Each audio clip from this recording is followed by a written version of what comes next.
Selamat pagi rekan-rekan semuanya, teman-teman, dan Bapak dan Ibu. Terima kasih atas kehadirannya dalam Mapatan Disaster Response yang kedua yang diadakan oleh Perkumpulan OpenStreetMap Indonesia. Saat ini kami masih menunggu beberapa peserta untuk hadir. Jadi sambil menunggu mungkin teman-teman POI bisa mengirimkan link daftar hadir untuk diisi kepada yang sudah hadir. Dan juga yang kemarin sudah hadir bisa melanjutkan digitasinya sambil menunggu teman-teman yang lainnya. Terima kasih. Kita akan menunggu sekitar 5 menit lagi sambil menunggu untuk teman-teman kita untuk hadir dalam Mapatan. Di sini saya akan sedikit sharing mengenai HOT dan juga POI. Nah, kemungkinan ada beberapa dari rekan-rekan di sini agak sedikit bingung ya mungkin ya. Jadi HOT itu apa, POI itu apa, atau HOT Indonesia. Jadi HOT sendiri sini adalah organisasi non-profit internasional di mana kami bergerak dalam bidang kegiatan pemetaan dengan menggunakan OpenStreetMap untuk mendukung Sustainable Development Goals seperti kebencanaan, pembangunan ekonomi, dan lainnya, karena kami merasa OpenStreetMap ini sangat fleksibel dan memungkinkan untuk membantu pemetaan di segala bidang. Nanti kenapa kita pakai OSM akan dijelaskan oleh Mbak Fatisha ya. Dan juga di Indonesia HOT sendiri sudah berkecimpung dalam kurang lebih 8 tahun dengan menggunakan entitas HOT Indonesia, di mana pada tahun 2017 kami membangun Perkumpulan OpenStreetMap Indonesia yang dibentuk sebagai organisasi lokal yang membantu serta mendukung kegiatan pemetaan OpenStreetMap di Indonesia. Seperti itu. Jadi kami OSM sendiri di Indonesia tidak hanya dibantu oleh pemetaan dari kami saja, tapi kami dibantu oleh berbagai pihak seperti pemerintah, komunitas lokal, universitas, dan juga oleh masyarakat yang menginisiasi data spasial yang bebas dan terbuka. Oke, baik. Selanjutnya saya akan serahkan ke Mbak Fatisha untuk men-sharing apa itu OpenStreetMap dan mengenai proyek-proyek OSM di Indonesia. Terima kasih atas waktunya. Assalamualaikum warahmatullahi wabarakatuh. Saya akan stop share ya. Silakan Mbak Fatisha.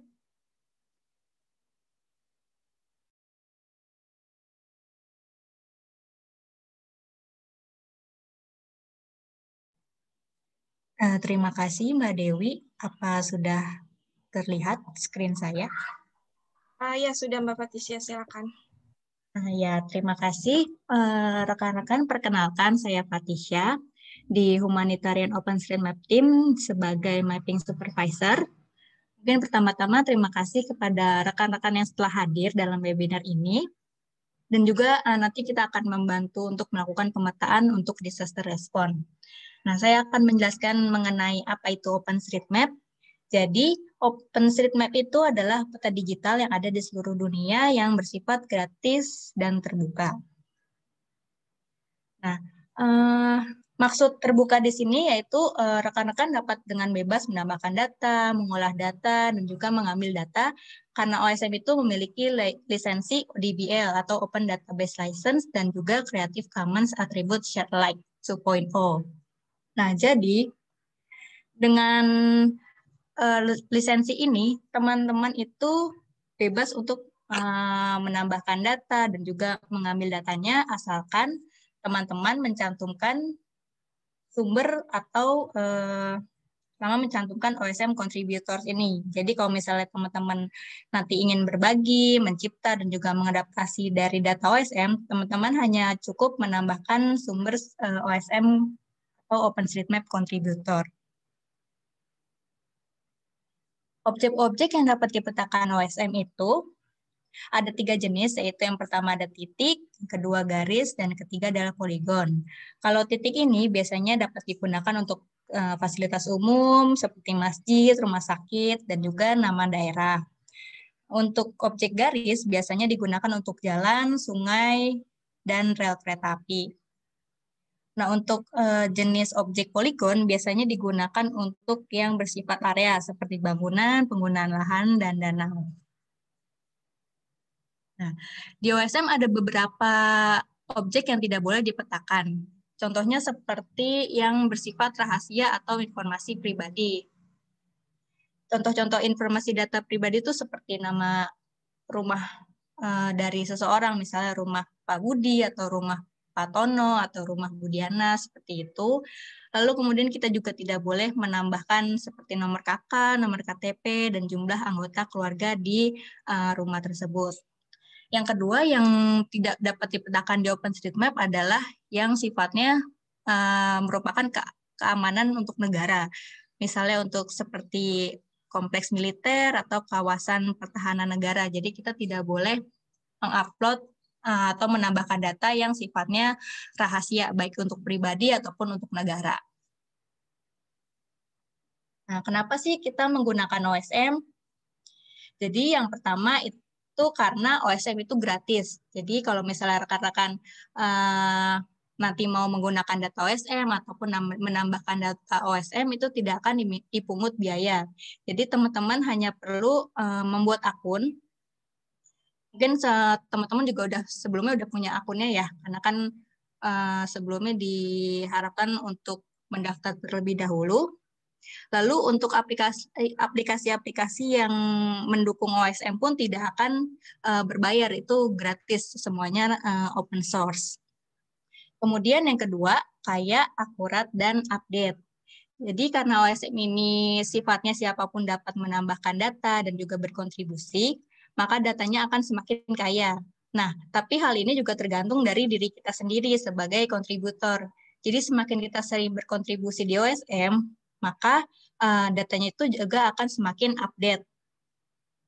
Misalnya kalau misalnya nanti teman-teman melihat di wilayah sekitar tempat tinggal, mungkin belum terpetakan atau misalnya sudah dipetakan tapi ternyata masih salah, nah teman-teman bisa menambahkan data tersebut atau mengupdate-nya. Jadi data di OSM itu juga akurat. Nah selanjutnya ada bebas kustomisasi peta. Jadi kalau kita sebelumnya sudah menambahkan data dan juga sudah tersimpan di server OSM, kita juga bisa mendownload data OSM-nya itu untuk dijadikan peta kustomisasi sesuai dengan yang kita butuhkan.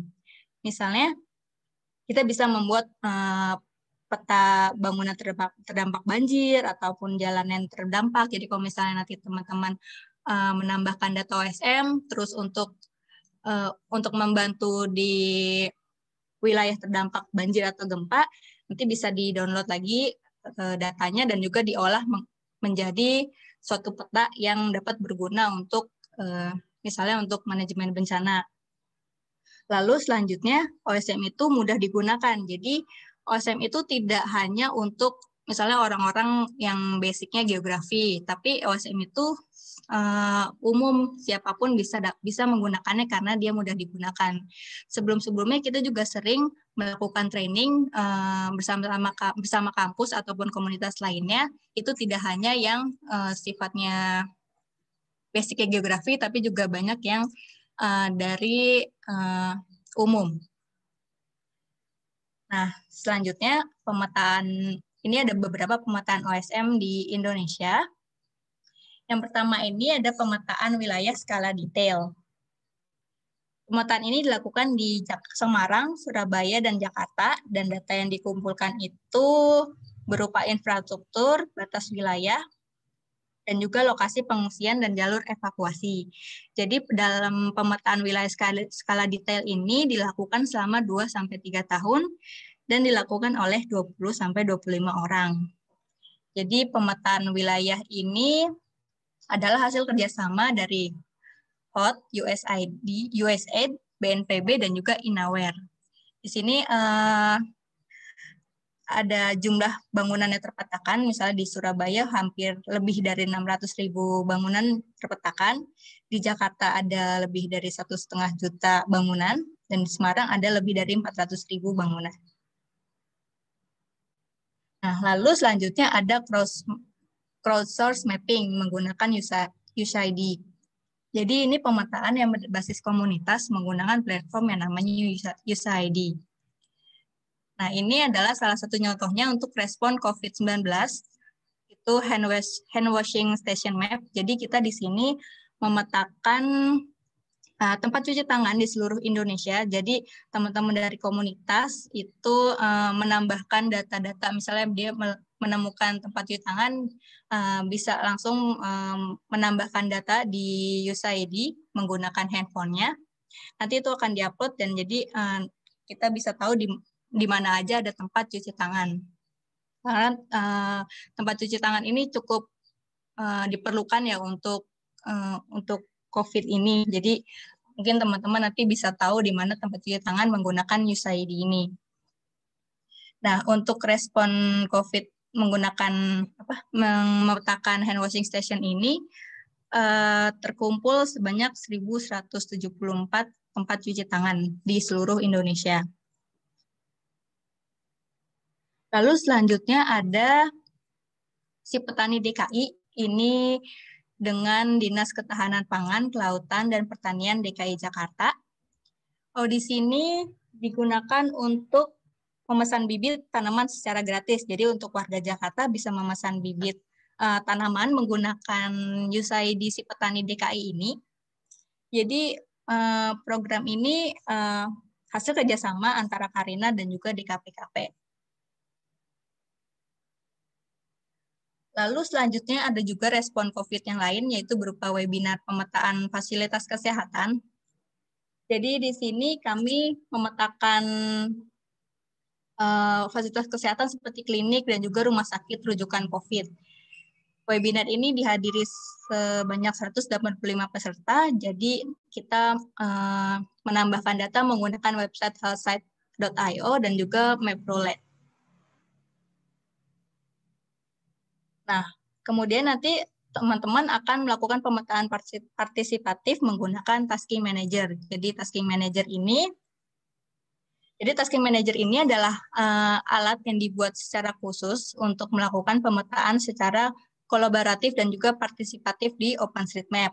Jadi Tasking Manager ini memungkinkan kita semua untuk mengerjakan pemetaan di satu wilayah tertentu dengan pembagian wilayah yang berbeda. Jadi kalau misalnya nanti kita menambahkan data di Tasking Manager, kita misalnya sama-sama mengerjakan wilayah Sumedang, tapi tidak di tempat di titik yang sama, karena nanti Tasking Manager itu dibagi menjadi beberapa grid dan masing-masing hanya bisa memilih satu kotak dan orang lain tidak bisa memilih kotak yang sama.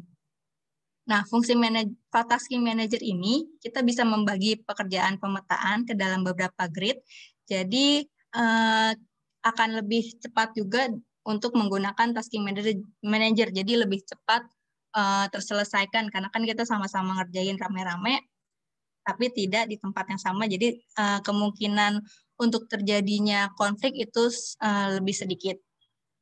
Dan juga kita bisa memantau progres pemetaan, jadi kita bisa lihat wilayah mana saja yang masih butuh dipetakan, dan juga mana wilayah yang sudah selesai terpetakan.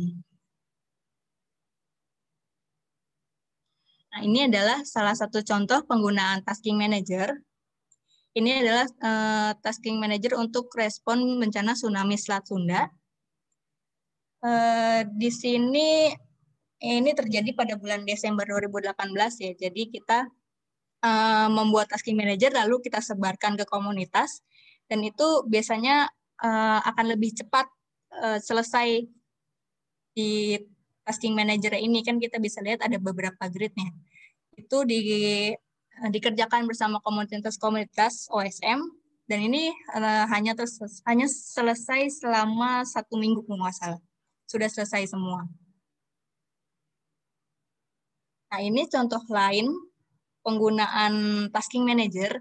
Di sini ini pada gempa dan tsunami di Palu ya. Jadi teman-teman dari komunitas ini memetakan di daerah Palu, lalu kemudian kita membantu untuk analisisnya. Jadi di sini kita juga mendapatkan citra satelit dari Digital Globe Imagery. Jadi antara sebelum terjadinya bencana gempa dan juga setelah terjadinya bencana gempa, nanti kita bandingkan. Jadi kita bisa melihat, kita bisa menghitung juga berapa banyak bangunan yang terdampak dan juga kita bisa menganalisis berapa banyak bangunan yang rusak sedang dan juga rusak berat, dan juga kita bisa menganalisis jalan-jalan yang terdampak. Selanjutnya pemetaan dengan universitas. Ini kita sering mengadakan pemetaan dengan universitas. Kita sudah ada sekitar 30 universitas yang sudah pernah kita training mengenai OSM, itu tersebar di 16 provinsi di Indonesia. Kemudian ini ada statistik data OSM yang ada di Indonesia. Jadi sampai saat ini, sampai tahun 2020, OpenStreetMap Indonesia sudah berhasil training sebanyak 191 training dengan jumlah peserta lebih dari 4.000 peserta di 29 provinsi. Jadi kita bisa lihat persebarannya ya. Mungkin kalau dilihat di sini masih lebih banyak yang di daerah Jawa. Nah, selanjutnya ini ada jumlah bangunan yang sudah terpetakan di Indonesia.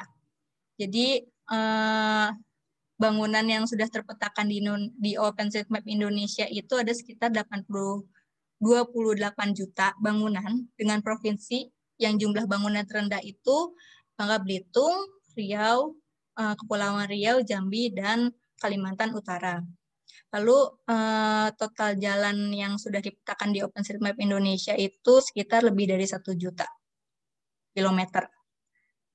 Nah, ini adalah infrastruktur yang sudah terpetakan di Indonesia. Ada bank, sekolah, dan lain-lain. Ini adalah infrastruktur yang cukup penting yang sudah kita petakan. Mungkin kalau rekan-rekan ada ingin bertanya ataupun nanti mau kerjasama, bisa menghubungi kami di email ataupun di media sosial kami. Sekian mungkin Mbak Dewi. Saya kembalikan ke Mbak Dewi. Ya, oke. Terima kasih Mbak Fatisya atas waktunya tadi sudah berbagi mengenai OpenStreetMap dan beberapa proyek pemetaan di OSM Indonesia ya, yang dibantu juga oleh berbagai pihak. Apakah di sini dari rekan-rekan ada yang memiliki pertanyaan untuk sesi Mbak Fatisya mengenai OpenStreetMap dan proyek OSM di Indonesia?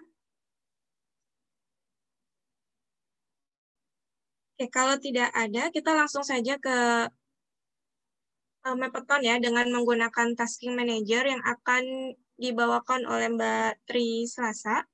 Apakah Mbak Tri Selasa sudah siap? Ya, sudah siap Mbak Dewi.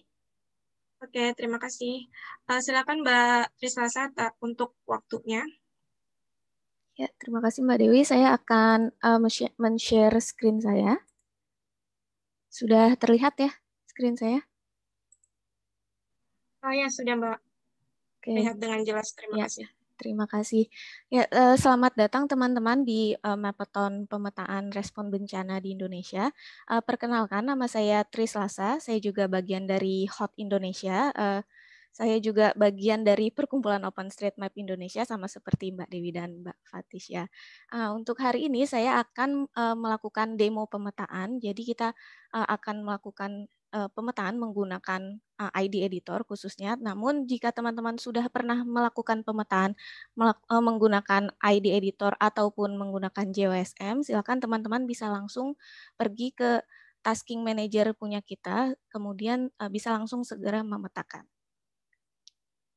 Oke, nah sekarang saya akan mendemokan bagaimana cara memetakan di tasking manager menggunakan ID editor. Nah, pertama untuk melakukan pemetaan itu, langkah pertamanya itu kita harus membuat akun pemetaan. Nah, di sini saya pengen tanya terlebih dahulu ke teman-teman peserta, apakah sudah membuat akun atau belum?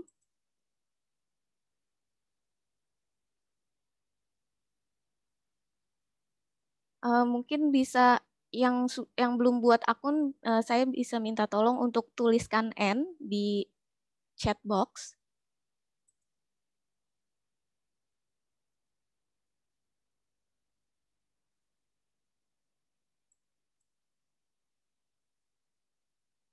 Oke, sepertinya ada yang belum membuat akun ya. Oke, saya akan mendemokan bagaimana cara membuat akun. Jadi untuk membuat akun pemetaan, teman-teman bisa pergi ke task strip indonesia.hotosm.org. Nah, di situ ada tombol sign up. Silahkan klik sign up di pojok kanan atas.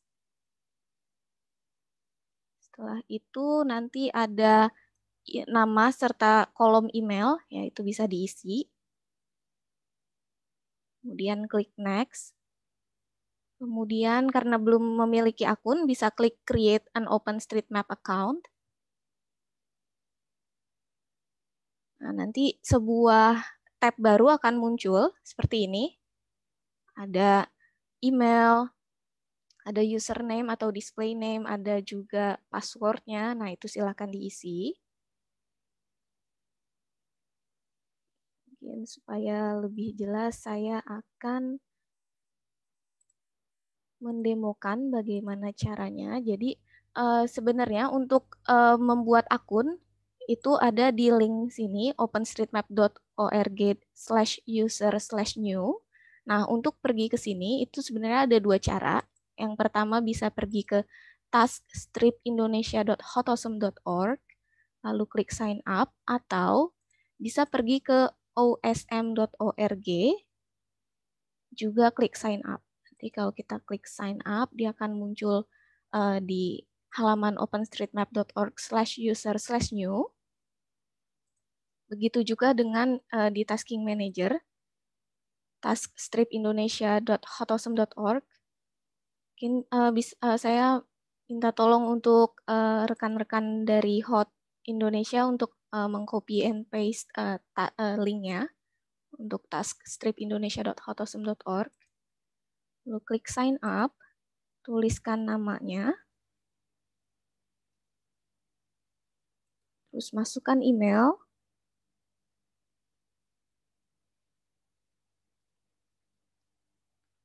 kemudian klik next, kemudian create OpenStreetMap account. Nanti sebuah tab baru akan muncul, email address, confirm email address, display name, serta password. Silahkan diisi.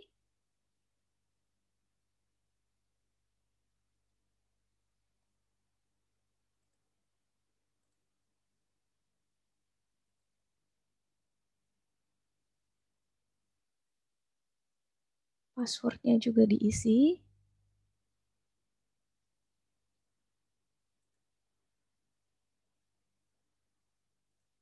Setelah itu klik sign up. Nah, nanti akan ada seperti ini. Country of residence, karena kita bukan di Prancis atau di Italia, bisa klik rest of the world. Nah, terus ini jangan lupa dicentang. Terms of use-nya juga dicentang. Dan yang di bawah ini bisa dicentang atau bisa di-uncentang, unchecklist. Bisa dibiarkan aja. Ini hanya men-state bahwa kontribusi kita akan menjadi public domain. Tapi ini tidak mempengaruhi kita, apakah kita bisa kayak mengedit atau menggunakan data OSM, itu tidak mempengaruhi. Jadi boleh dicentang atau boleh dibiarkan saja, tidak apa-apa. Lalu klik continue. Nah, setelah itu mereka akan mengirimkan sebuah email ke email yang tadi kita daftarkan. Nah, kita harus mengkonfirm akun kita dengan mengklik link yang dikirimkan oleh mereka di email kita yang tadi kita daftarkan. Kurang lebih emailnya akan seperti ini. Emailnya akan seperti ini kurang lebih. Ini biasanya masuk ke inbox, tapi kalau nggak ketemu di inbox, itu dia biasanya masuk ke folder spam. Jadi kalau nggak nemu di inbox, bisa pergi ke folder spam. Nanti ada linknya, bisa diklik. Dan ini kadang-kadang mereka mengirimkannya agak lama, bisa 2 menit atau 3 menit setelah kita mengklik sign up. Jadi kalau belum ketemu bisa ditunggu dulu.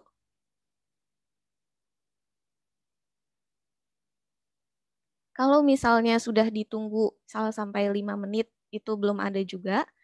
Nah, itu yang tadi, yang tab yang tadi, nah itu jangan ditutup dulu karena kalau teman-teman membutuhkan untuk mereka mengirim kembali emailnya, itu bisa klik di sini, klik here ini, nanti mereka akan mengirimkan email konfirmasi lagi supaya kita bisa mengklik link konfirmasinya, seperti itu. Ada pertanyaan untuk membuat akun? Ada kesulitan?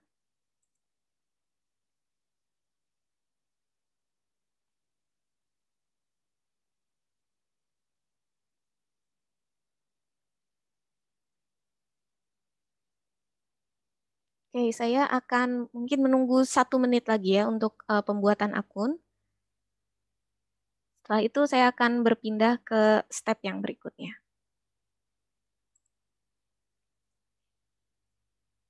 Dan saya review lagi untuk membuat akun, bisa pergi ke task stripindonesia.hotawesome.org, masuk klik sign up di pojok kanan atas, kemudian masukkan nama dan email teman-teman. Setelah itu bisa klik create an OpenStreetMap account. Nanti akan muncul sebuah tab baru, di mana di situ kita diminta data email, terus display name atau username-nya, sama password. Setelah itu klik sign up.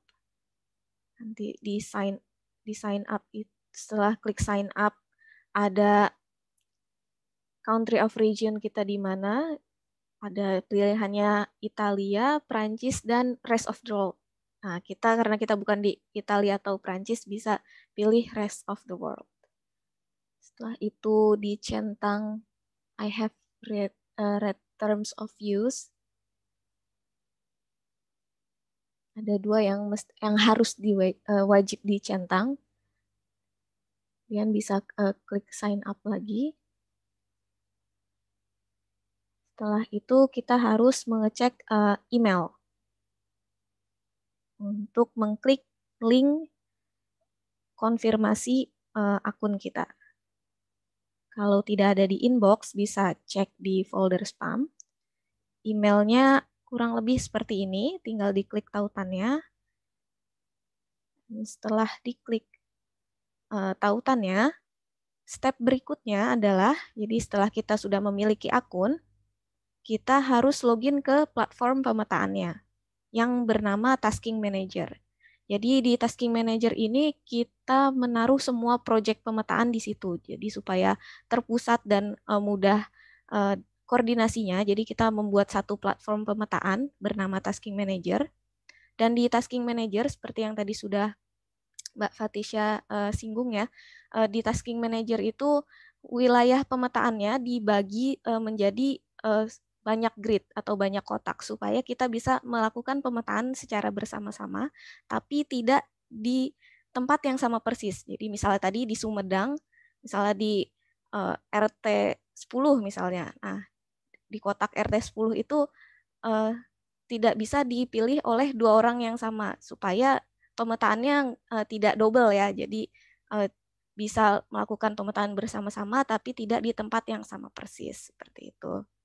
Nah, sekarang kita akan login ke Tasking Manager. Caranya gimana? Teman-teman bisa pergi ke taskstripindonesia.hotawesome.org. Maaf. Teman-teman bisa pergi ke taskstripindonesia.hotawesome.org. Nah, nanti di pojok kanan atas di sebelah tombol sign up itu ada tombol login. Ya, bisa klik tombol login. Nanti ada window atau jendela baru muncul. Bisa diklik Grant Access. Mereka meminta akses ke akun kita, si Tasking Manager-nya, jadi klik Grant Access.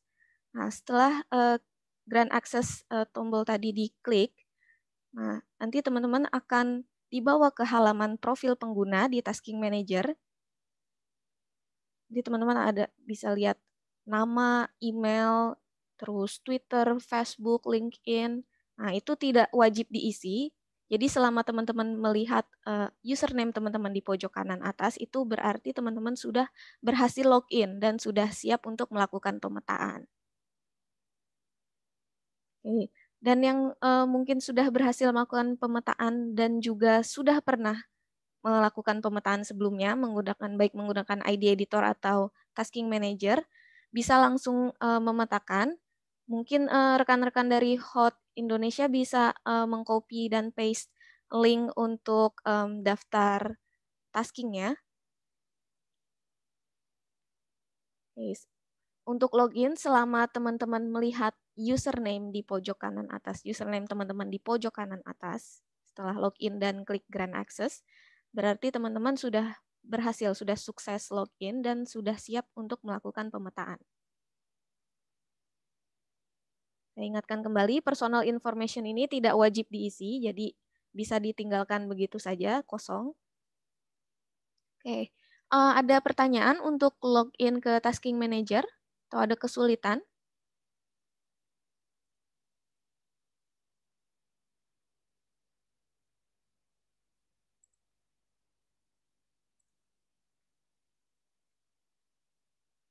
Ya, terima kasih Mbak Dewi sudah di copy dan paste linknya. Ya, silakan teman-teman jika ingin langsung memetakan, boleh langsung pilih salah satu. Di situ kita ada 3 tasking ya, ada 3 jenis tasking, ada untuk gempa di Sulawesi Barat, ada banjir untuk di Kalimantan Selatan, ada juga longsor di Sumedang. Oke, jika tidak ada pertanyaan untuk login ke Tasking Manager, saya akan melanjutkan ke step berikutnya, yaitu mencari proyek pemetaan. Nah, untuk mencari proyek pemetaan sebenarnya bisa langsung tadi klik link yang tadi kalau misalnya teman-teman sudah punya linknya. Nah, kalau misalnya belum, misalnya tidak ada orang yang bisa dimintain linknya, nah teman-teman bisa pergi ke taskstripindonesia.hotawesome.org. Nah, di situ ada tombol Start Mapping, dan ada juga tab Explore Projects. Nah, itu bisa pilih salah satu, karena itu sama aja. Setelah diklik, nanti teman-teman akan melihat banyak kotak, dan ada banyak judul, serta ada angka-angka uniknya. Nah, itu semua adalah tasking atau proyek pemetaan yang saat ini bisa teman-teman bantu pemetaannya. Bisa juga dicari, jadi misalnya teman-teman cuma tahu angka unik dari task atau proyek pemetaannya, itu bisa dicari di kolom search projects.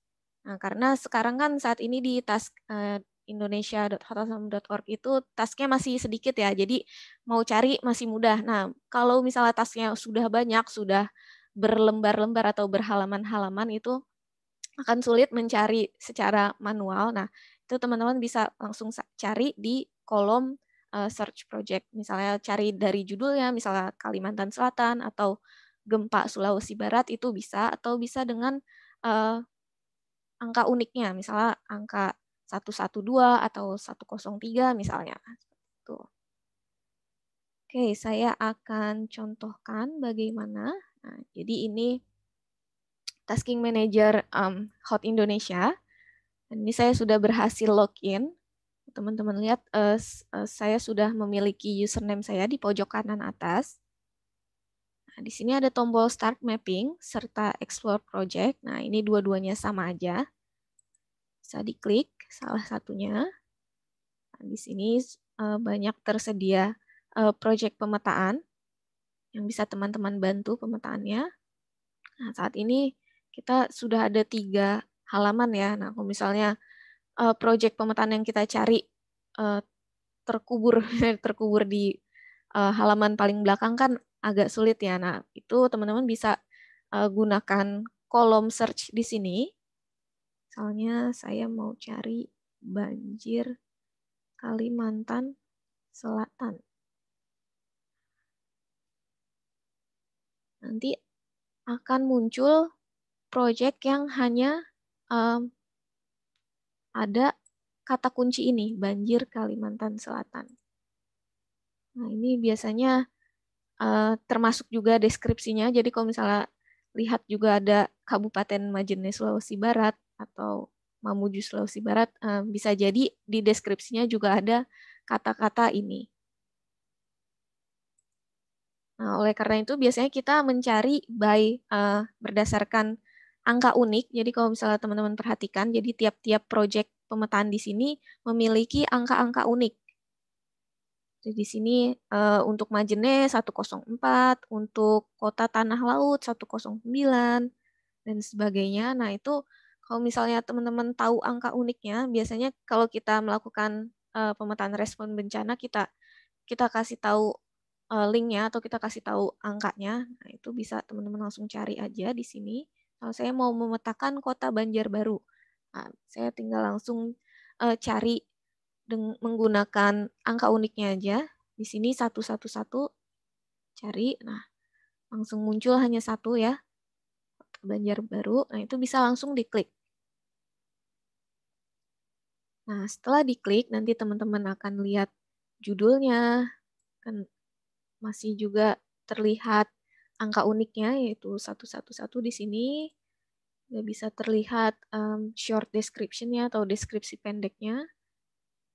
Terus ada types of mapping. Nah, ini yang harus diperhatikan, types of mapping. Jadi, project ini butuh objek apa sih yang perlu dipetakan. Nah, di sini ada di types of mapping. Jadi, kalau teman-teman lihat di sini ada 5 jenis. Yang pertama ada jalan, ada bangunan, ada waterways atau sungai, ada land use, ada juga objek-objek lain. Nah, kalau teman-teman perhatikan di sini yang di bold hitam itu hanya jalan dan bangunan saja. Jadi itu artinya untuk proyek nomor 111 ini atau proyek Kota Banjarbaru yang perlu dipetakan hanyalah jalan dan bangunan saja. Jadi nah, teman-teman harus perhatikan types of mapping-nya di sini. Terus kalau kita lihat di sini ini sudah 19% terpetakan. Masih jauh dari angka 100% ya. Nah, kalau di scroll lagi itu ada deskripsi panjangnya, menggambarkan proyeknya. Dan di sebelah kanan, teman-teman bisa lihat ada petanya dan ada titik merah besar. Nah, titik merah besar itu menunjukkan lokasi wilayah pemetaannya ada di mana. Itu bisa di zoom in, zoom out menggunakan tombol plus dan minus di pojok kanan atas ini. Kita zoom in ya, ini ada di Kota Banjarbaru. Dekat Martapura ya. Di Kalimantan Selatan. Oke. Nah, sekarang untuk mulai melakukan pemetaan, teman-teman bisa klik contribute button atau tombol contribute di pojok pojok kanan bawah. Nah, setelah diklik contribute tadi di pojok kanan bawah, teman-teman akan langsung diperlihatkan instruksi cara memetakannya. Di sini sudah cukup lengkap bagaimana cara memetakannya.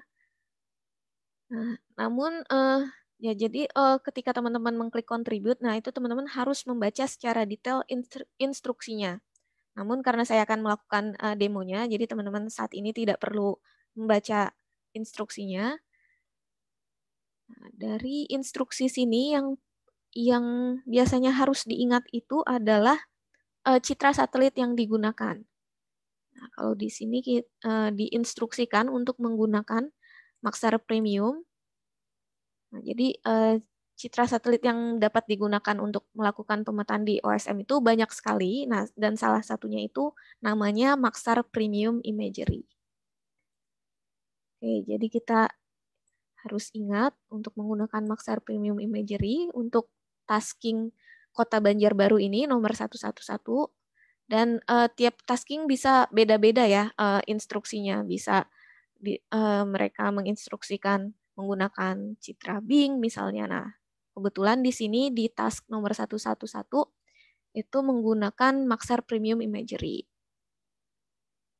Nah, di pojok kiri bawah, mereka tampilkan lagi types of mapping, atau objek yang harus dipetakan. Jadi mereka hanya ingin mengingatkan kita bahwa yang harus dipetakan, yang butuh dipetakan di task nomor 11 ini adalah jalan dan bangunan. Dan ini bisa beragam juga, jadi tergantung tasking project-nya.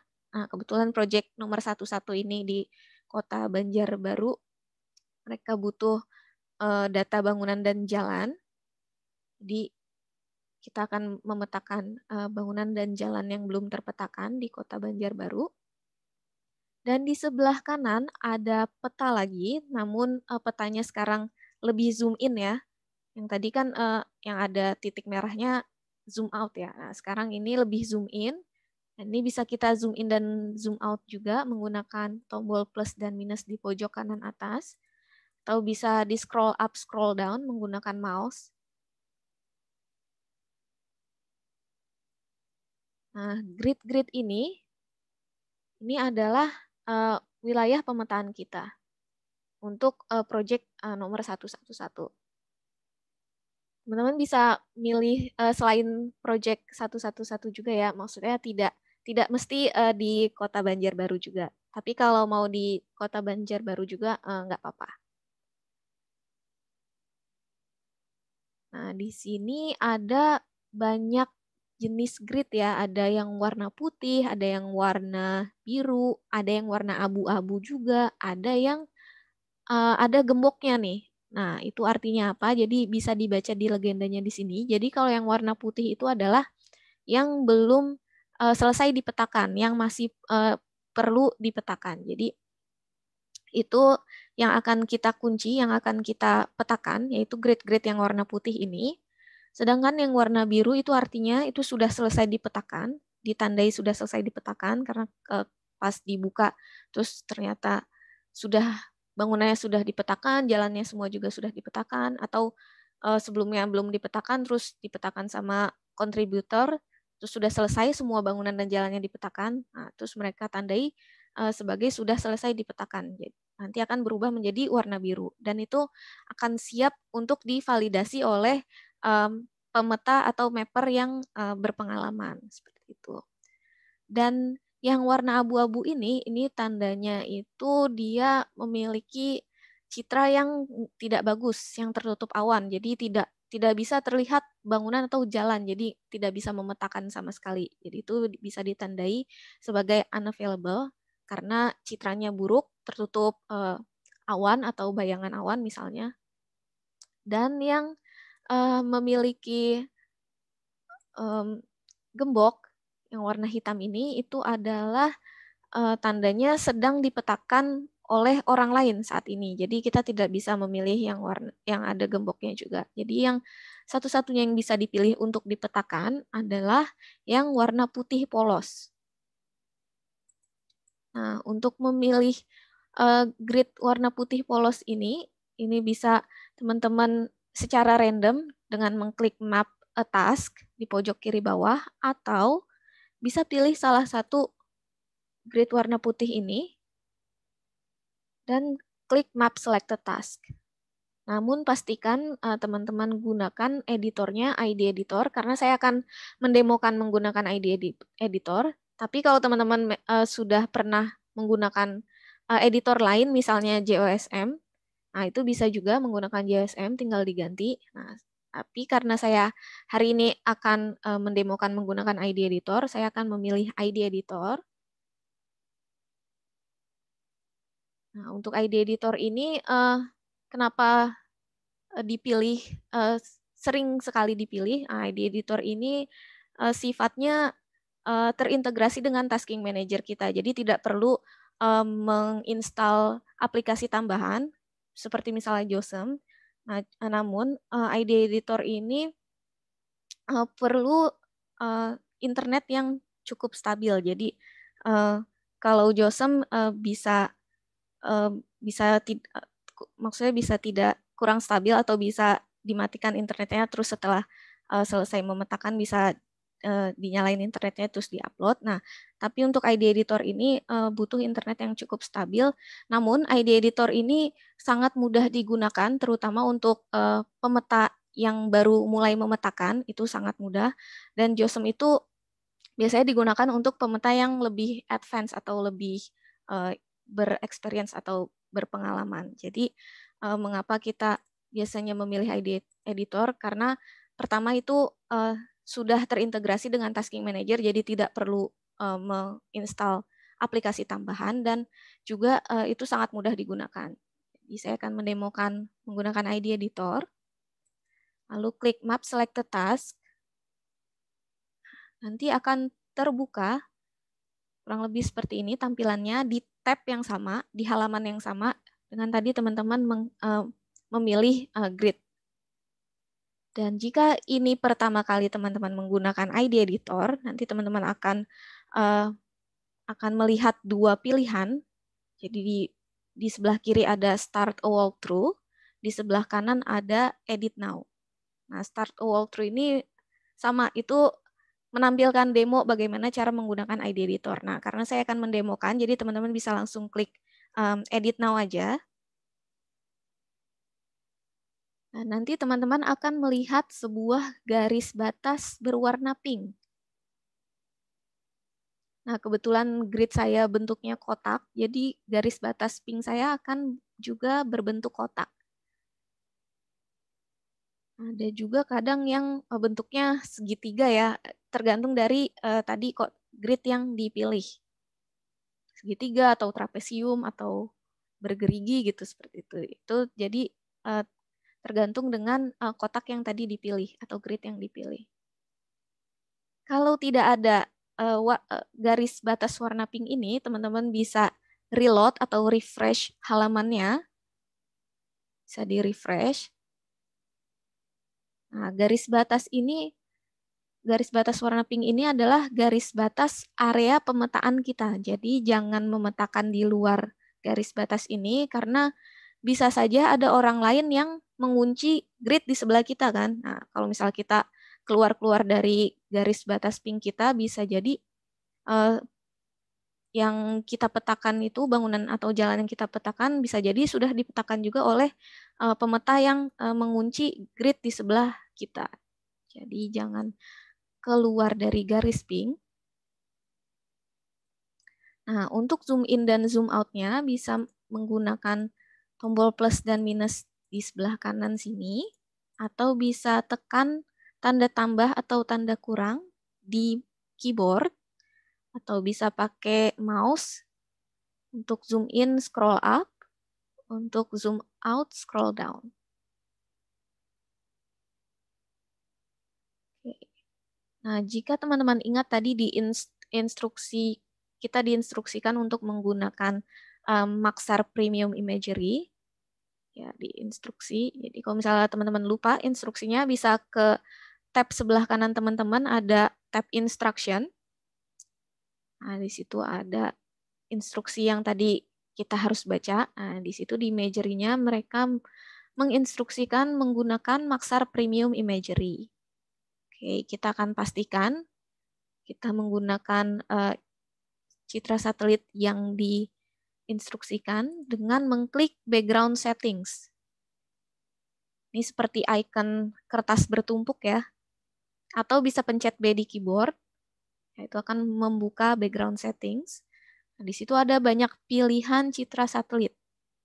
Dan biasanya kalau pertama kali teman-teman melakukan pemetaan menggunakan ID editor, itu defaultnya pakai Bing Aerial Imagery. Nah, oleh karena itu kita harus ganti ke Maxar Premium Imagery sesuai dengan yang diinstruksikan. Oke, kalau sudah diganti bisa ditutup. Nah, sekarang saya minta teman-teman untuk men-zoom out sebentar. Dan kalau misalnya melihat garis warna hitam atau siluet warna hitam, dan ketika di zoom in garis tersebut tidak berubah warna, seperti saya di sini ada warna merah, ada warna putih, itu tergantung dari jenis garisnya ya. untuk warnanya. Bisa jadi teman-teman ada warna coklat atau warna kuning atau warna oranye, itu kembali lagi tergantung dari jenis garisnya itu apa.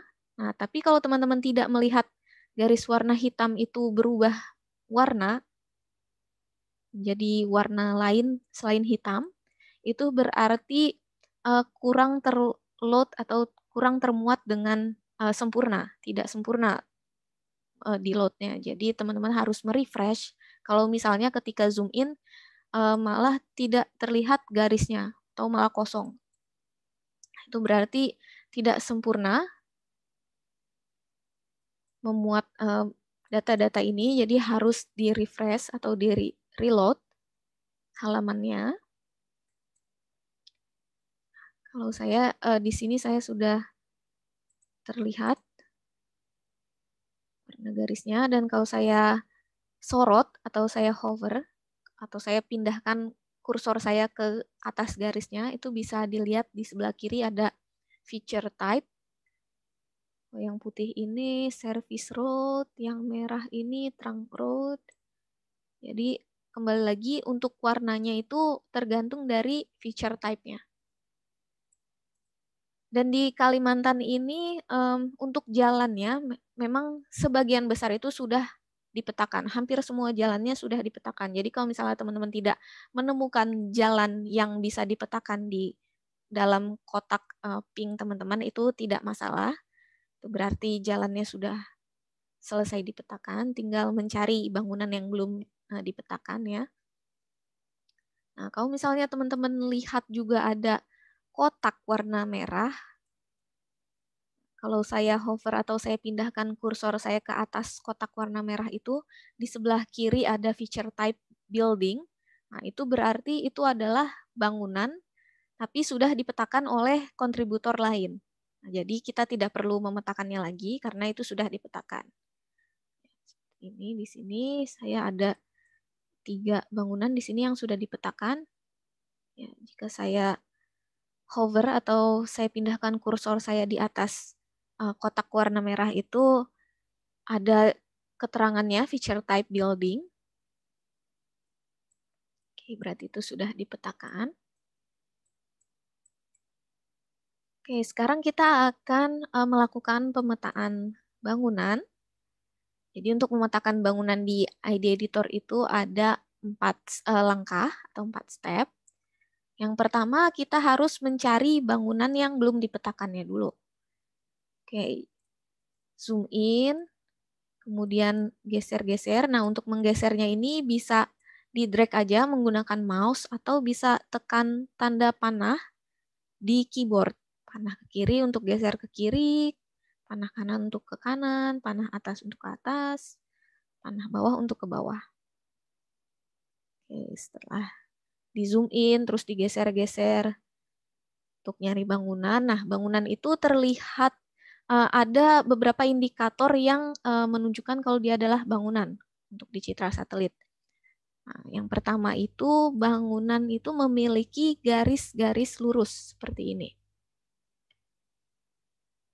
Karena dia buatan manusia, jadi dia garisnya lurus-lurus, ya seperti ini. Biasanya bentuknya itu kotak-kotak ya, antara persegi, persegi panjang, letter L, letter U, dan garisnya itu lurus-lurus biasanya. Oke, itu indikator pertama. Indikator kedua, itu bangunan memiliki bayangan yang ditandai oleh garis tipis warna hitam seperti ini. Garis hitam tipis di garis-garis bangunannya. Tidak di sekeliling bangunan ya, biasanya hanya di 2 garis bangunannya itu aja. Ada bayangan karena bangunan kan tinggi ya, kalau kena matahari dia ada bayangannya. Nah, bayangannya itu yang hitam, garis hitam tipis ini. Yaitu indikator kedua. Indikator ketiga, itu warna atap dari bangunan itu biasanya berbeda dari tanah di sekelilingnya. Nah, misalnya di sini agak warna coklat kemerahan, dan tanah di sekelilingnya itu warna coklat muda, terus ada yang di sini malah ada warna hijaunya ya. Itu tergantung di sekelilingnya ada apa. Dan atap bangunan itu tidak mesti warna coklat atau coklat kemerahan. Bisa jadi dia warna putih, warna abu-abu, ada juga kadang warna biru, ada campuran juga warna coklat dan warna abu-abu. Itu tergantung lagi dari jenis atapnya ya. Kadang ada dari seng, ada dari genteng, dan sebagainya. Oke, itu indikator ketiga dari bangunan. Dan yang terakhir, indikator untuk bangunan itu adalah dia biasanya dekat dengan jalan, walaupun jalan kecil atau jalan setapak. Karena untuk menuju bangunan itu kita manusia butuh jalan kan. Nah, itu. Kayak di sini ini rumah ini, bangunan ini dekat dengan jalan di sini ya. Oke. Dari indikator 4 indikator itu saya menemukan bangunan. Saya yakin bahwa ini adalah persegi panjang ini adalah bangunan. Oke. Jadi step pertama tadi menemukan bangunan. Oke, saya sudah menemukan bangunan. Step kedua, kita akan menggambar bangunan tersebut. Akan menggambar bangunan tersebut menggunakan tombol area di atas ini. Nah, tadi Mbak Fatisya sudah sempat menyinggung juga ya di OSM kita bisa memetakan 3 jenis objek, yaitu titik, garis, dan area atau poligon. Nah, karena bangunan memiliki area, kita akan menggunakan tombol area di sini, atau shortcutnya angka 3 ya di keyboard. Oke, diklik sampai dia berwarna biru. Nanti kursornya berubah jadi tanda plus. Oke, zoom in cukup dekat supaya akurat memetakan bangunannya. Oke, untuk menggambar bangunan, kita klik sekali di salah satu sudut bangunannya. Bisa mulai di sudut manapun, bisa di sudut sini, sudut sini, atau di sudut sini. Oke, kita klik sekali, geser ke sudut berikutnya. Setelah sudah di sudut berikutnya, bisa diklik lagi sekali, geser lagi ke sudut berikutnya. Sudah di sudut berikutnya, klik sekali. Dan di sudut terakhir, kita harus klik 2 kali. Jadi klik yang pertama itu untuk menggambar sudutnya, dan klik yang kedua itu untuk mengakhiri proses penggambaran bangunan ini. Boleh klik 2 kalinya secara perlahan. Oke, 1, 2. Karena kadang kalau kita klik double kliknya kecepatan, itu bisa kita salah pilih. Misalnya kita klik 2 kalinya kecepatan, jadi klik 3 kali. Nah, itu yang terpilih atau yang kelap-kelip merah itu hanya sudut terakhirnya itu. Nah, kalau yang terpilih atau yang kelap-kelip hanya sudut terakhirnya itu, salah satu sudut persegi panjangnya aja, itu kita tidak akan bisa memberikan informasi bahwa kotak itu adalah bangunan, karena yang sedang terpilih atau yang sedang kelap-kelip warna merah ini hanya salah satu sudut bangunannya aja, bukan seluruh bangunannya aja, bukan seluruh bangunan. Nah, biasanya kalau mengklik 2 kali dengan benar, itu yang kelap-kelip adalah seluruh persegi atau persegi panjang dari bangunannya. Tuh. Nah, gimana kalau misalnya terlanjur pilih salah satu? Nah, itu bisa diklik di garis bangunannya, lalu pilih select a feature type. Oke, jadi itu cara step kedua untuk memetakan bangunan, yaitu menggambar bangunannya menggunakan tombol area. Dan setelah bangunannya atau persegi panjangnya ini kelap-kelip merah, step yang ketiga adalah kita akan menambahkan informasi bahwa persegi panjang ini adalah bangunan. Nah, ini hal yang cukup penting. Kenapa? Karena persegi panjang ini bisa jadi objek apapun kalau kita nggak menginformasikannya atau memberi informasi bahwa ini adalah bangunan. Bisa jadi maksudnya persegi panjang ini bisa aja jadi swimming pool atau kolam renang, atau bisa jadi lapangan bola, atau bisa jadi lapangan tenis. Ya. Oleh karena itu penting untuk memberi tag atau memberi informasi bahwa yang kita gambar ini adalah bangunan. Oke, setelah dia klip, di sebelah kiri teman-teman ada panel select feature type. Nah, di sini ada banyak pilihan. Saya sudah ada pilihan building atau tag building tag. Karena saya sudah memetakan bangunan sebelumnya. Saya sudah pernah melakukan pemetaan bangunan sebelumnya. Kalau belum pernah melakukan pemetaan bangunan sebelumnya menggunakan ID Editor, teman-teman harus cari tag untuk bangunan, yaitu building. Silakan ketikkan building di search box. Nanti akan muncul banyak hasil untuk building. Di saya ada 36. Nah, itu ada segala jenis bangunan. Ada bangunan biasa ya, belum teridentifikasi bangunan apa. Ada bangunan hotel, ada bangunan gereja, ada bangunan masjid, ada bangunan sekolah. Nah, karena kita hanya memetakan dari citra satelit saja, kita tidak bisa tahu informasi detail jenis dari bangunan itu apa. Kita tidak bisa tahu apakah itu bangunan sekolah, apakah itu bangunan supermarket, atau itu bangunan gereja misalnya. Nah, oleh karena itu kita hanya memberikan tag building yang umum saja, yang paling pertama. Karena kita tidak tahu detailnya atau informasi spesifik fungsi dari bangunan yang kita petakan, kecuali kalau kita memang orang situ ya, kita punya local knowledge atau pengetahuan lokal mengenai bangunan tersebut. Tapi karena saat ini kita remote mapping, hanya melakukan pemetaan menggunakan citra satelit, tidak tahu lebih detail bangunan itu apa, jadi cukup gunakan tag building yang umum ini, yang paling atas. Oke, kemudian setelah diklik nanti akan muncul banyak kolom nama, kolom level, atau berapa lantai bangunannya, ketinggian bangunan atau height, ada juga address-nya atau alamat bangunan. Ya, lagi-lagi kita tidak tahu detail dari bangunan ini, jadi ini bisa dikosongkan saja, ini tidak wajib diisi. Oke, itu step ketiga, memberikan tag atau informasi bahwa yang kita gambar ini adalah bangunan. Step terakhir yang juga cukup krusial adalah kita harus membuat bangunan ini menjadi persegi atau persegi panjang atau bangunan yang sempurna, yang sudut-sudutnya itu memiliki sudut 90 derajat.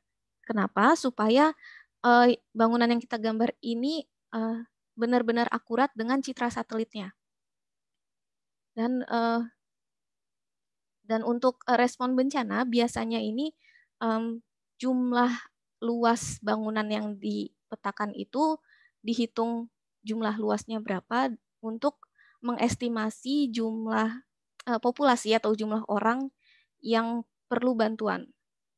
Dan juga biasanya dibutuhkan luas bangunan ini untuk mengestimasi berapa jumlah relawan yang mesti diturunkan di wilayah tersebut. Nah, jadi itulah mengapa penting untuk kita menggambar bangunan secara sempurna ya, menggunakan 4 step tadi. Dan sudut-sudutnya sempurna siku-siku. Karena itu tadi jumlah area bangunan atau jumlah luas bangunan yang kita petakan ini akan dikalkulasi dan itu akan digunakan untuk mengestimasi berapa banyak populasi atau orang yang terdampak di situ. Seperti itu. Jadi kita akan membuat bangunan ini sempurna, kotak sempurna yang memiliki sudut-sudut 90 derajat atau siku-siku dengan cara klik kanan di dalam bangunannya dan pilih square. Atau bisa langsung pencet key di keyboard. Jadi key itu adalah shortcut-nya. Kalau teman-teman lihat di sini, square itu shortcut-nya key. supaya memetakannya cepat. Nah, bisa langsung pencet key di keyboard. Dan itulah 4 step untuk memetakan bangunan. Nah, untuk untuk menyelesaikannya supaya dia tidak kelap-kelip lagi, bisa klik di luar bangunan atau bisa klik X di sini atau bisa pencet escape di keyboard. Dia sudah berhenti kelap-kelip. Nah, bagaimana kalau bangunan saya tidak berbentuk persegi atau persegi panjang? Dia letter L atau letter U atau letter T. Nah, itu teman-teman harus memetakannya sesuai dengan yang teman-teman lihat pada citra ya. Misalnya di sini kita cari, di sini. Sini ada seperti letter T. Oke, saya akan menggambarkannya. Ini memenuhi indikator yang tadi ya. Ada liangan, terus garis-garisnya lurus, terus warna atapnya berbeda dengan tanahnya, terus dia ada jalan dekat dengan bangunan itu. Saya akan gambarkan ini. Jika dia letter T, cukup gambarkan titik-titik di masing-masing sudut bangunannya. Dan double klik untuk mengakhiri. Boleh double klik secara perlahan supaya tidak salah memilih sudut terakhir. Nah, kalau sudut terakhir terpilih, hanya sudut terakhir yang kelap-kelip merah. Kalau teman-teman search di sini, building, nah itu tidak akan menemukan building tag. Karena yang terpilih hanya salah satu sudut bangunannya saja, bukan seluruh bangunan. Kalau kita pilih seluruh bangunannya, ya seluruh bangunannya kelap-kelip, select a feature type. Nah, di sini saya sudah ada building tag yang sebelumnya sudah saya gunakan. Bisa langsung digunakan atau misalnya kalau belum pernah menggunakan bisa di search building dan pilih paling pertama. Oke, jadi pastikan seluruh bangunannya terpilih untuk menggunakan building tag. Oke, ini tidak perlu diisi. Dan jangan lupa pencet key supaya sudut-sudut bangunannya 90 derajat. Oke, ada pertanyaan untuk memetakan bangunan?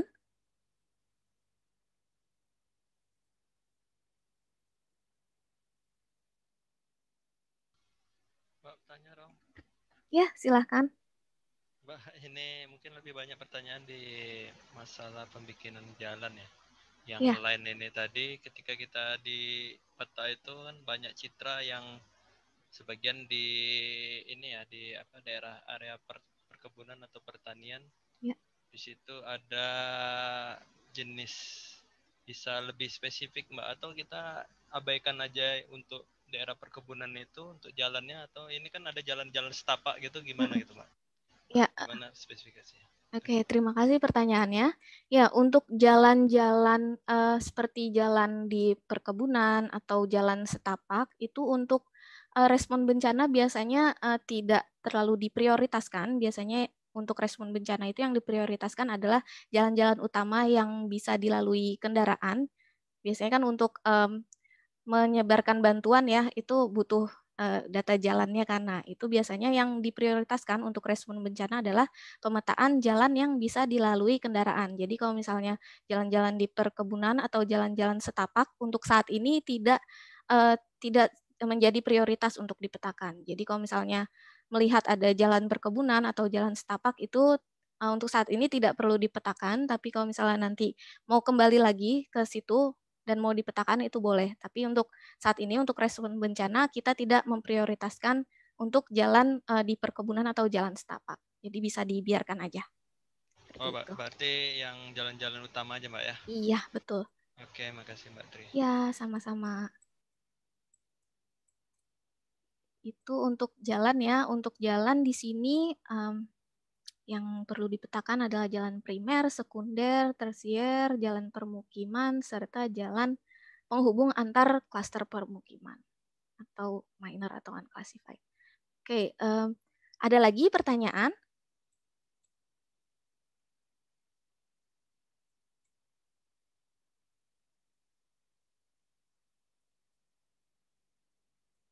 Oke, jika tidak ada, saya akan mendemokan lagi bagaimana kalau bangunan yang kita temukan itu tertutup dengan pohon. Seperti di sini ada bangunan, terus tertutup dengan pohon. Bagaimana cara memetakannya? Jadi biasanya bangunan yang tertutup pohon ini, bangunannya tetap ada ya di bawah pohon itu. Jadi kalau memetakannya, itu cukup seperti biasa, memetakannya cukup dengan persegi atau persegi panjang atau letter L atau letter U seperti biasa.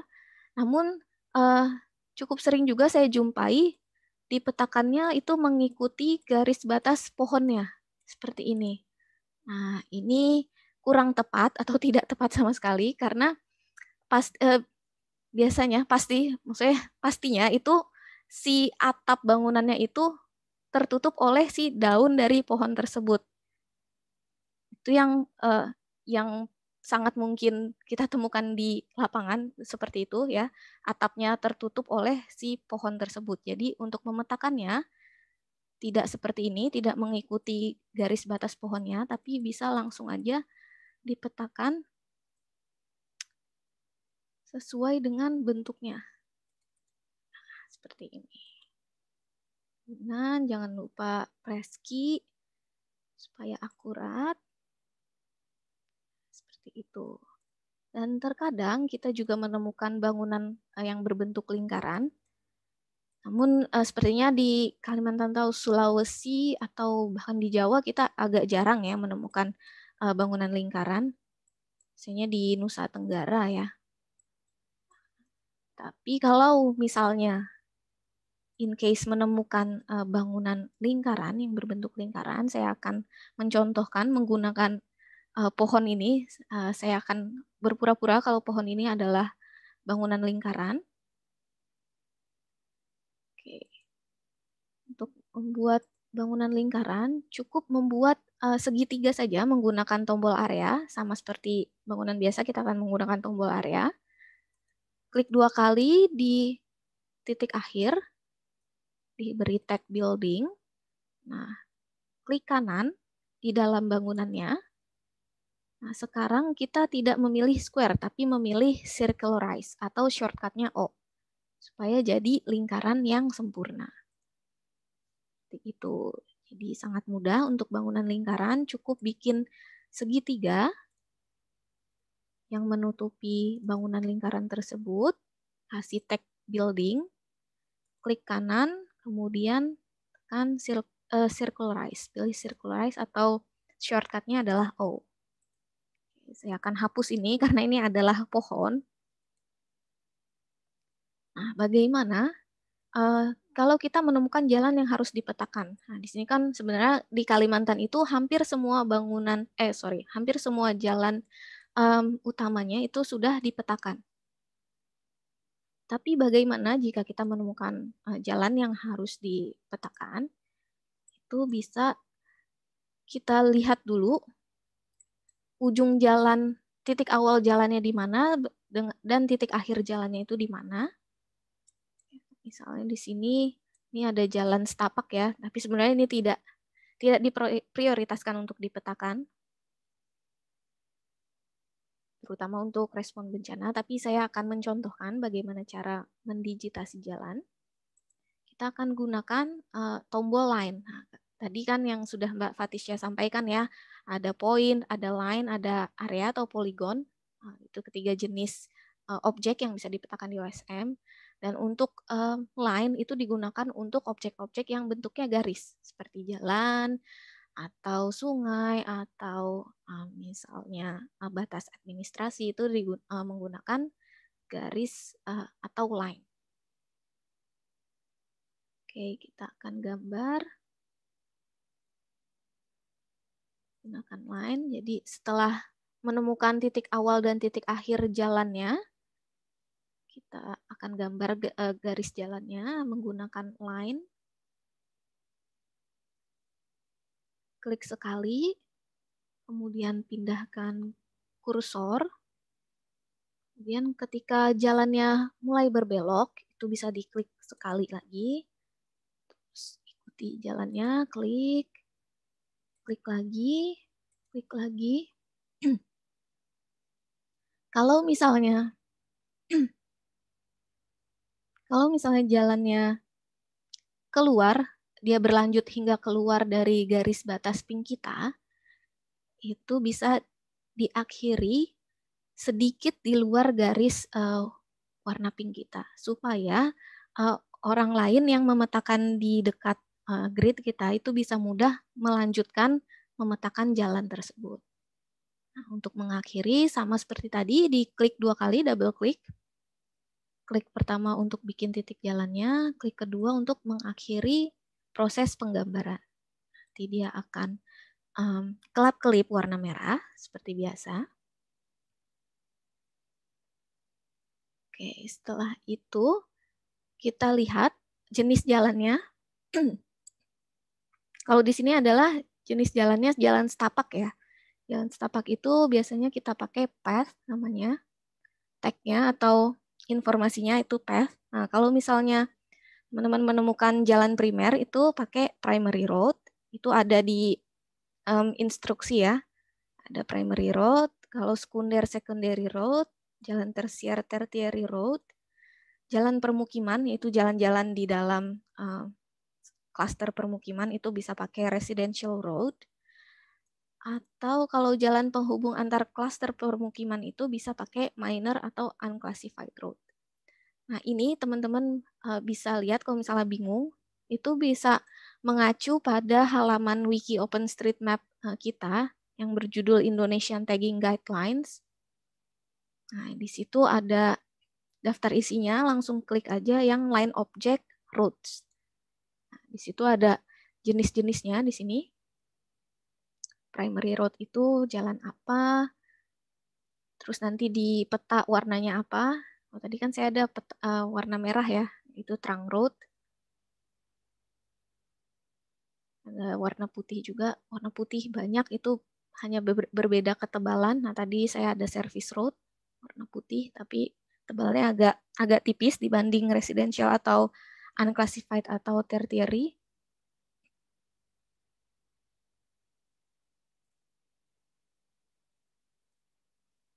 Ya, kalau teman-teman mau lihat Indonesian Tagging Guideline, bisa diklik link yang diberikan oleh Mbak Dewi. Terima kasih Mbak Dewi sudah meng-copy paste linknya.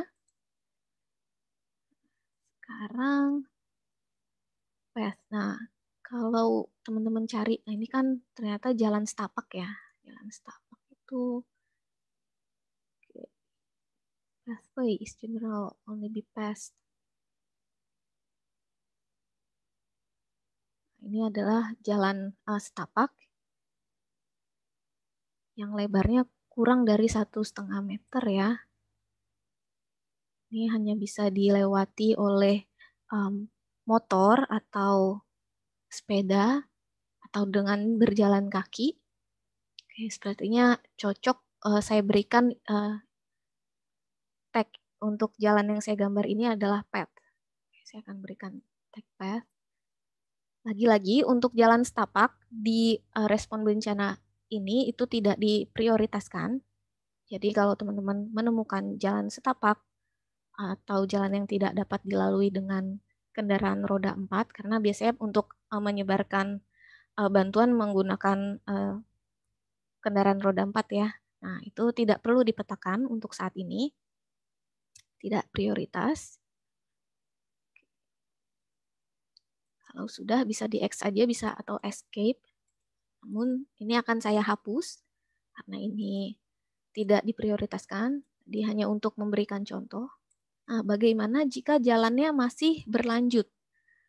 Seperti di sini misalnya. Atau misalnya teman-teman menemukan seperti tadi saya memetakan sampai keluar garis pink saya. Dan saya ingin melanjutkan. Misalnya saya metain di grid sebelah sini terus pengen melanjutkan memetakan jalan yang tadi sudah dipetakan. Nah, itu bisa diklik aja di ujung jalannya. titik ujung jalannya, diklik, lalu diklik kanan, lalu ada pilihan continue itu bisa diklik, atau shortcutnya A.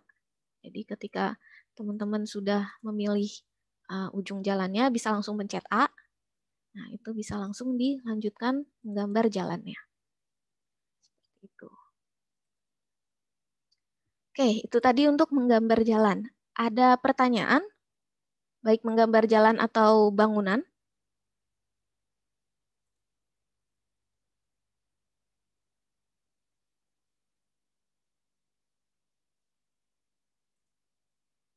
Oke, sudah cukup jelas ya. Nah, saya juga ingin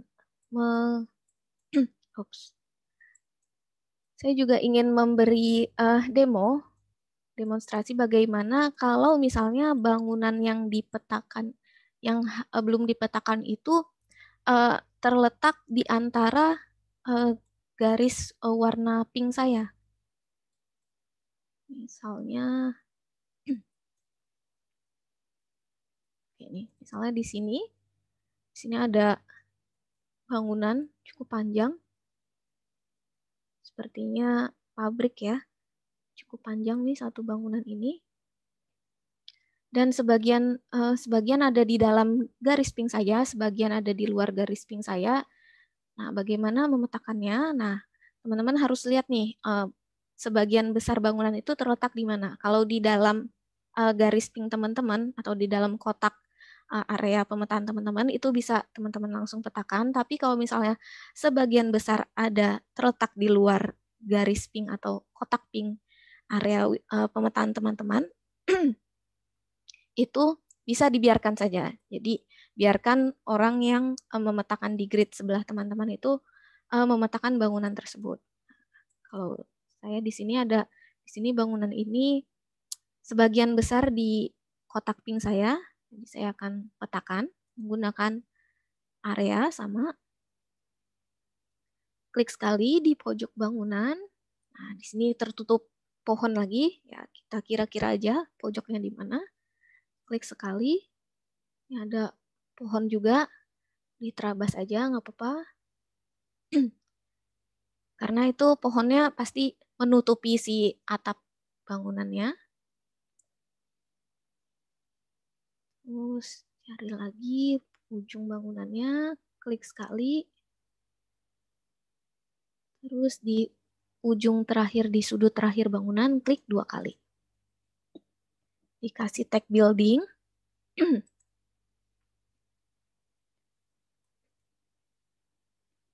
Oke, kalau sudah seluruh bangunannya kelap-kelip warna merah,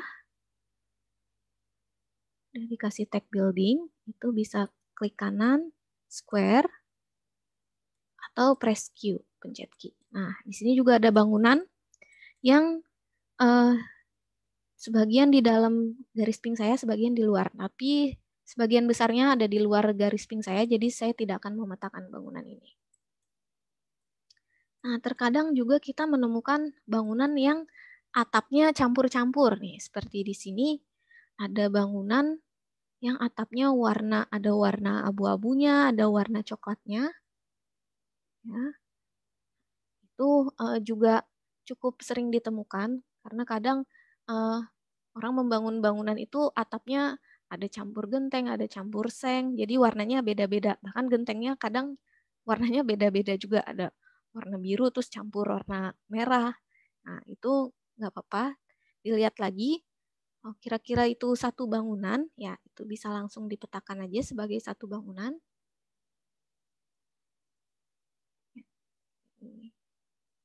Sepertinya satu bangunan, jadi saya petakan sebagai satu bangunan. Kanan square. Tuh. Oke. Nah, tadi sudah kita melakukan pemetaan bangunan dan jalan. Nah, semua hasil pemetaan ini masih tersimpan di komputer kita aja. Ini belum disimpan di server OSM. Jadi teman-teman perlu menyimpannya dengan mengklik save di pojok kanan atas. Nah, di situ Kalau teman-teman lihat di sebelah icon save itu ada nomor, ada angka ya. Di sini saya ada angka 6. Nah, angka itu bisa berbeda-beda. Itu menunjukkan jumlah edit yang sudah teman-teman lakukan. Kalau saya sudah mengedit 6 tadi ya, menambahkan bangunan dan jalan itu jumlahnya sudah 6 digabungkan. Dan saya sarankan untuk teman-teman menyimpan secara berkala. Misalnya setiap 5 atau 10 edit sekali. Kenapa? Supaya hasil pemetaan teman-teman itu nggak hilang. Karena kan kadang internet kita putus, kadang juga tiba-tiba komputer kita mati atau bagaimana. Nah itu sayang banget kan kalau belum tersimpan hasil pemetaan kita. Jadi sebaiknya disimpan secara berkala. Diklik, setelah itu nanti petanya akan berubah jadi grayscale atau hitam putih. Nanti di sebelah kiri akan muncul upload to OpenStreetMap. Dan ada beberapa hashtag. Di sini ada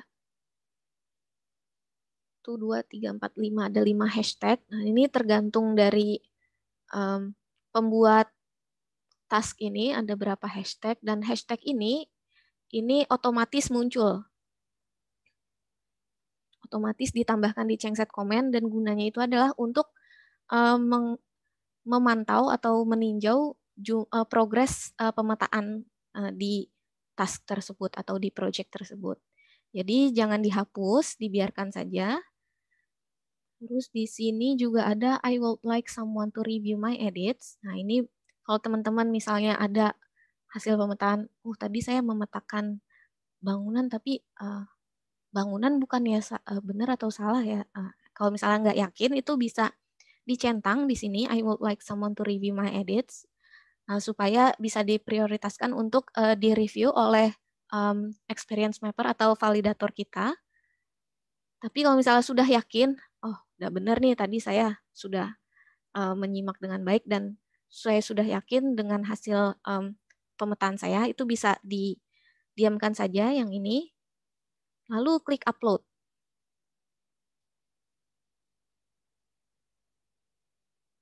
Uploading to OpenStreetMap. Seperti itu. Nah, mungkin terkadang teman-teman juga menemukan ketika mau mencoba save, menemukan ada apa nih? Ada warning dan error. Nah, itu tidak perlu panik, karena warning dan error ini mudah sekali diperbaikinya. Seperti saya di sini saya ada 1 warning dan 1 error. Warningnya building crosses building, errornya area has no descriptive text. Nah, itu bisa langsung diklik aja di teksnya. Saya klik di text building crosses building. Nah, kalau saya klik tadi di tulisannya atau di teksnya, ID Editor akan membawa kita ke mana bangunan itu saling bertumpang tindih ya, atau crosses atau saling bertampalan. Oke, ternyata di sini ya ada bangunan ini saling bertampalan dengan bangunan yang ini. Nah, cara memperbaikinya cukup mudah.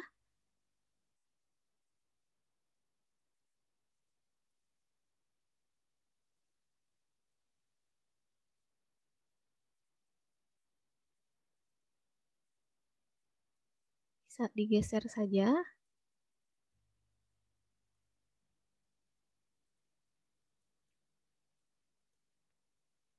Oke, bisa digeser. Coba kita save lagi.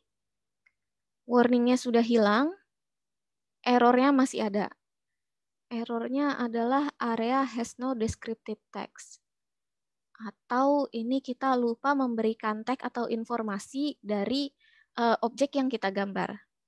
Kalau kita klik, ID Editor akan membawa kita ke objek yang belum kita berikan tag. Nah, kalau kita lihat di sini warna putih ya, berarti belum diberikan tag. Untuk memperbaikinya cukup mudah, tinggal klik select a feature type dan berikan tag yang sesuai. Saya yakin ini adalah bangunan. Ya, saya akan kasih tag bangunan. Jangan lupa di square, supaya sudut-sudutnya memiliki 90 derajat. Oke, coba kita save lagi. Oke, sudah hilang error dan warningnya. Bisa kita klik upload saja.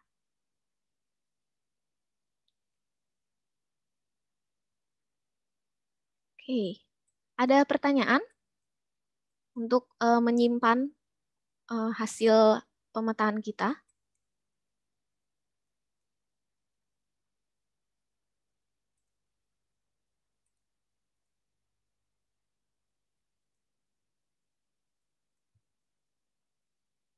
Oke, kalau tidak ada, mungkin saya sedikit memberi tips di ID Editor. Kalau di ID Editor ini sebenarnya banyak sekali shortcut. Kalau teman-teman mau lihat daftar shortcutnya, bisa tekan tanda tanya di keyboard.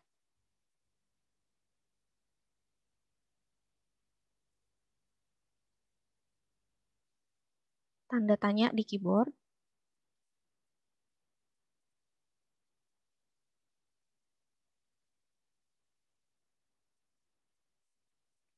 Muncul.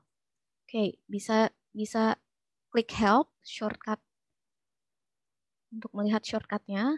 Sebenarnya shortcutnya tanda tanya, tapi entah kenapa tadi ketika saya mengklik tanda tanya itu tidak muncul. Jadi bisa ke help aja, di paling bawah nih ada buku dengan tanda tanya atau shortcutnya H. Nah, di situ ada help. Nah, di situ ada keyboard shortcut. Nah, sini ada daftar-daftar shortcutnya untuk ID Editor. Oke, saya juga akan memberikan beberapa tips sembari teman-teman memetakan.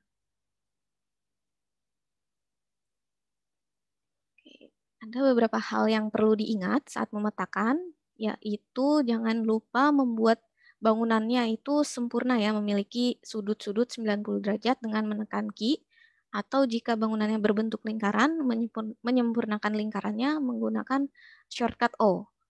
Dan pastikan bangunan teman-teman tidak overlap dengan bangunan lain. Nah, terutama ini sangat rentan terjadi di perkotaan ya, bangunannya itu biasanya dempet-dempet.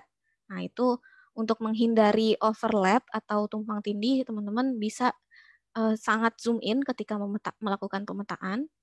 Zoom in-nya diperbesar, sangat zoom in-nya di zoom in banget, terus baru dipetain supaya tidak saling tumpang tindih. Dan mungkin ada beberapa informasi yang existing pada objek yang sudah dipetakan. Kayak misal tadi saya ada jalan, terus ada nama jalannya. Sudah ada nama jalannya, Jalan Ahmad Yani, atau misalnya teman-teman menemukan ada sekolah atau ada Masjid An-Nur misalnya, itu biasanya sudah dipetakan oleh volunteer lokal. Jadi kalau menemukan informasi-informasi detail seperti itu, mohon jangan dihapus. Silahkan petakan bangunan atau jalan yang belum dipetakan saja. Dan pastikan untuk memberikan tag building pada bangunan yang dipetakan. Kalau tidak, seperti tadi ya, masih putih, itu nanti akan muncul error, area has no descriptive tags. Dan yang sudah diberikan tag building itu dia akan berwarna merah kotaknya atau bangunannya.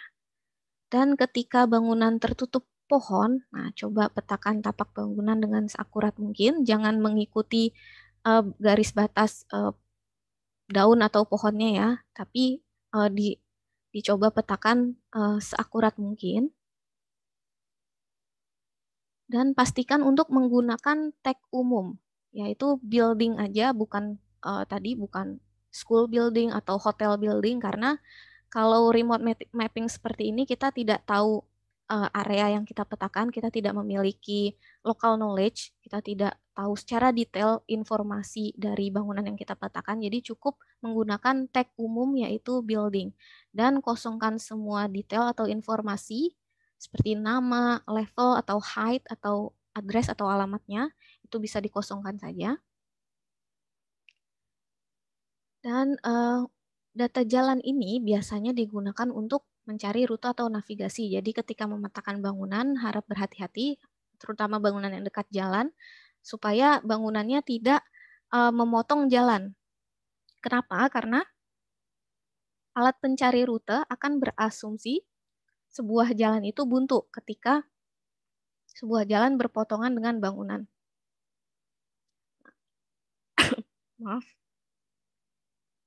Misalnya di sini ya ada bangunan berpotongan dengan jalan. Nah, itu tidak benar ya.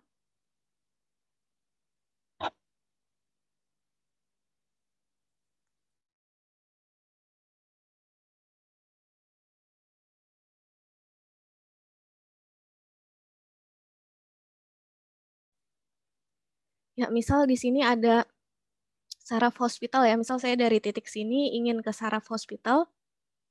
Nah, karena di sini jalannya terpotong oleh bangunan, si alat pencari rute tersebut akan membaca bahwa itu adalah jalan buntu. Jadi saya harus, si alat pencari rute akan memutar. Dan itu bisa jadi menambah waktu tempuh untuk saya untuk pergi ke rumah sakit. Jadi teman-teman perhatikan lagi saat memetakan bangunan, itu harap tidak memotong jalan yang di dekatnya. Seperti itu. Dan beberapa area juga memiliki bangunan yang atapnya terdiri dari bermacam-macam material. Seperti tadi ada seng, ada genteng. Itu biasanya warnanya beda-beda. Nah, itu nggak apa-apa, tetap dipetain aja. Dan teman-teman bisa hindari kesalahan umum seperti ini. Misalnya teman-teman menemukan ada sekelompok bangunan. Nah, itu silakan teman-teman menggambarkan bangunannya secara individu, bukan menggambar sebuah kotak besar yang menutupi seluruh bangunan tersebut. Dan silakan teman-teman gambar bangunan sesuai bentuknya pada citranya. Jadi tidak mesti itu semua bangunan berbentuk kotak atau persegi panjang. Jadi kan ada juga bangunan yang bentuk letter T atau letter L atau letter U, itu bisa digambarkan sesuai yang ada pada citra. Oke, itu tadi untuk tips-tips menggambarnya. Dan sekarang saya akan menunjukkan bagaimana cara jika teman-teman sudah selesai memetakan atau belum selesai tapi harus udahan nih. Nah, itu di sini ada di sebelah kanan ada completion tab. Nah, itu bisa diklik aja. Misal tadi kita di instruction tab, nah bisa diklik di completion tab. Nah, kalau misalnya teman-teman sudah selesai memetakan semua bangunan dan jalan, itu bisa dipilih yes. Nah, tombol yes ini akan mengubah warna grid dari putih menjadi biru. Nah, biru itu berarti sudah siap untuk diperiksa oleh validator ya, karena sudah selesai dipetakan. Tapi kalau belum selesai dipetakan, masih ada bangunan atau jalan yang harus dipetakan, bisa pilih no. Nah, nanti no ini akan membuka gembok yang tadi saat kita memilih grid itu akan langsung otomatis ada gemboknya. Nah, untuk membukanya bisa klik no di sini, supaya orang lain bisa melanjutkan memetakan, atau teman-teman bisa melanjutkan memetakannya lagi nanti. Seperti itu. Nah, kalau misalnya bertemu dengan grid yang tertutup oleh awan, bisa dipilih the imagery is bad. Ini akan merubah warna grid menjadi abu-abu, seperti yang tadi. Oke, saya akan pilih no, karena saya yakin masih banyak bangunan di grid saya yang belum dipetakan, jadi saya akan pilih no. Dan pilih submit task. Nah, si submit task button ini akan disable atau tidak bisa diklik kalau misalnya teman-teman masih memiliki edit yang belum tersimpan. Ya, di sini saya memiliki satu edit yang belum tersimpan. Jadi saya mau klik submit task itu tidak bisa. Tapi kalau misalnya teman-teman punya 0 atau 0 edit yang harus disimpan atau tidak sudah menyimpan semua edit, nah, submit task-nya akan bisa diklik. Seperti itu. Oke, itu tadi untuk demonya. Mungkin teman-teman ada pertanyaan sebelum saya kembalikan ke moderator.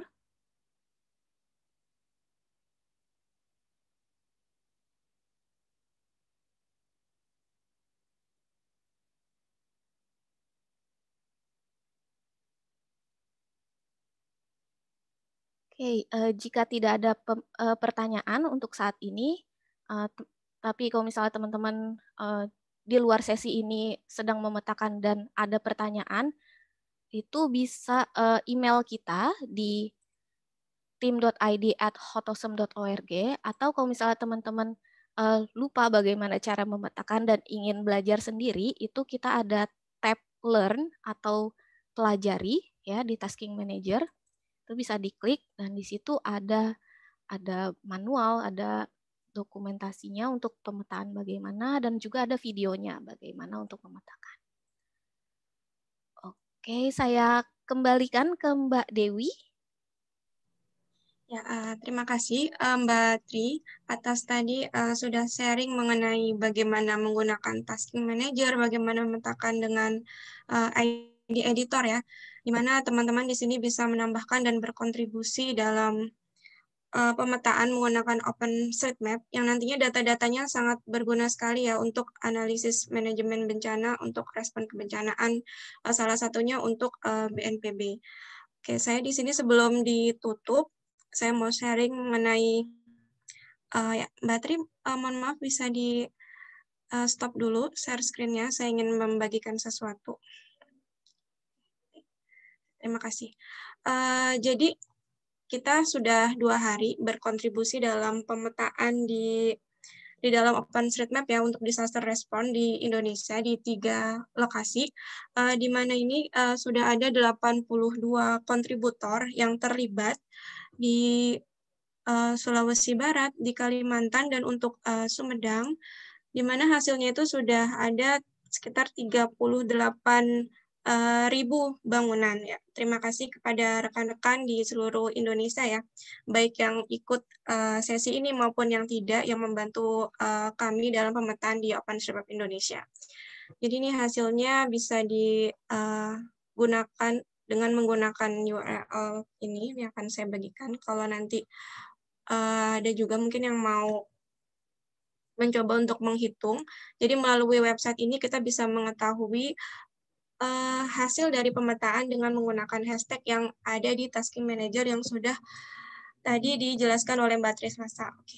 Kalau sudah tidak ada pertanyaan dan sudah mau jam 12, sesi kita sudah selesai, saya harap teman-teman di sini bisa datang juga ya untuk di sesi terakhir besok, dan diharapkan juga bantuannya setelah sesi ini selesai tetap memetakan dengan menggunakan Tasking Manager tersebut, karena datanya sangat berguna sekali untuk kita. Jadi data OSM itu memang untuk kita, untuk digunakan, dan juga untuk semua orang yang nanti berkontribusi dalam manajemen kebencanaan. Baik, saya mewakili Perkumpulan OpenStreetMap Indonesia ingin berterima kasih sebesar-besarnya atas kontribusi dari rekan-rekan yang sudah hadir dan juga seluruh kontributor di Indonesia juga ya yang membantu. Semoga yang kami bagikan ini dapat bermanfaat untuk kita semua dan tetap dipetakan tasking manajernya. Dan kalau jika kami ada yang salah, kami mohon maaf sebesar-besarnya. Terima kasih. Assalamualaikum warahmatullahi wabarakatuh. Waalaikumsalam warahmatullahi wabarakatuh. Terima kasih teman-teman. Sampai jumpa besok. Terima kasih, Mbak.